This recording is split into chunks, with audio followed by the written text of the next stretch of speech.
Hi everyone, today I'm gonna show you how to use select contour.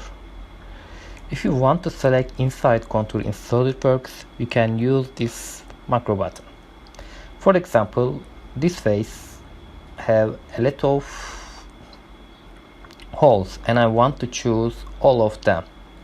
How can I do it? Just only click face and select contour.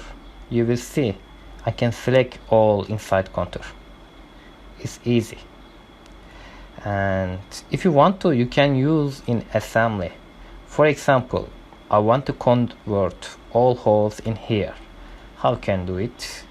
I select edit part, insert sketch, and manually you can select all of them step by step. But if you use this macro button, you can just only select face and click macro and convert entities, and you will see.